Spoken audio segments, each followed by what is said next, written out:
Hello guys! Good evening, good afternoon, good morning everyone! Si Mama Tess nandito na sa bahay. Mag-unboxing tayo ng ating mga groceries. Yan, mag-unboxing tayo.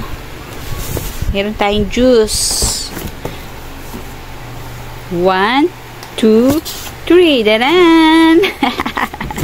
Tingnan nyo naman ang groceries ni Mama. Kinuha yun ng aking mga anak. O, tingnan mo. Puro pagkain. Pero walang tindahan si Mama Tess, ha? Baka akala nyo may tindahan, ha? Yan, ilagay muna natin. Ilipat natin dito. Mga biskuit. Tingnan nyo yung mga pinagkukuha nila. Puro pagkain yan. Good for 1 month.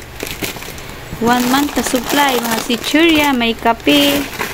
Yan, meron tayo ditong pang-carbonara. Pag gusto natin kumain ng pasta, yan. Magpapasta lang si Mama Tess kapag gabi. O, tapos meron pang Quaker Oat, o. Diba? Diet na diet si Mama Tess. At meron ding paanlin si Mama Tess, o.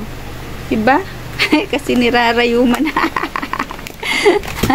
At meron ding juice, o. Diba? Puro pang diet ang kinuha Mama Tess. Ano ba yan? Ano ba yan? Puro pan-diet, oh. Meron ding juice. Okay, ah. Hindi. Siyempre, yung ganun talaga yung ating mga pagkain, mga kailangan.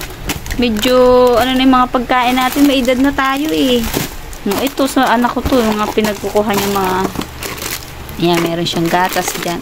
Ito, ba't isa-isa? Biscuit pa rin. O, meron siyang Chucky. O, diba?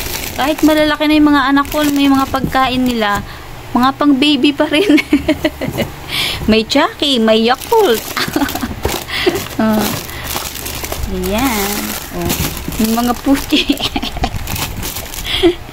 O, may pinuha siyang ganito. O, masarap yata itong Swiss Miss. Ayan. Diba, nanguha siya ng mga dilata kasi kapag pumapasok siya, pag nagbo-board siya kasi, kaya nagbabaon siya ng mga dilata, frozen foods, kape. Yan, nakuha siya ng kape niya, oh. Mga pang-almusal niya doon sa oh, may kinuha pa siyang mushroom, eh, oh. Tingnan mo, oh. Hindi ko alam kung aanhin niya to. Siya kumuha niya, at saka ito. Gata, oh. Kasi nagluluto siya doon sa boarding house, kaya naggagata siya. May kinuha pa siyang Vitamilk. Sardinas. Ayan. Tapos namuha ako ng penny pasta. Siyempre, kapag gusto ko magluto, kumain din ng sarap yan. Natikman nyo na ba yun? Yung aking diba, minsan nag-upload ako yung penny pasta. Masarap po yun. Try nyo gumawa. Search nyo na lang. Penny pasta. At saka, ano pa ba na nga nandito?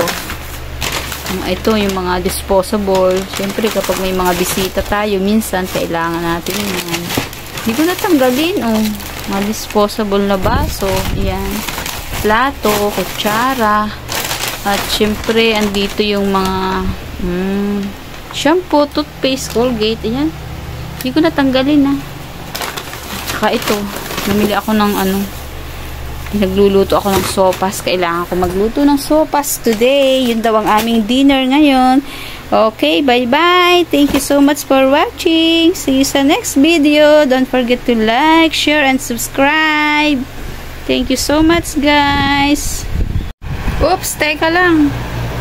Wait lang, guys. There's more pa pala. Ito pa pala yung mga frozen foods. Nakalimutan ko. Mamili siya ng siomai. Hotdog.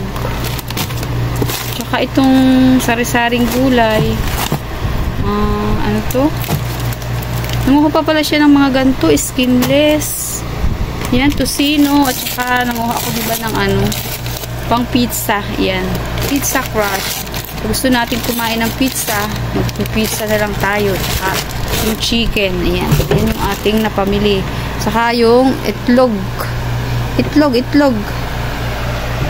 Thank you so much.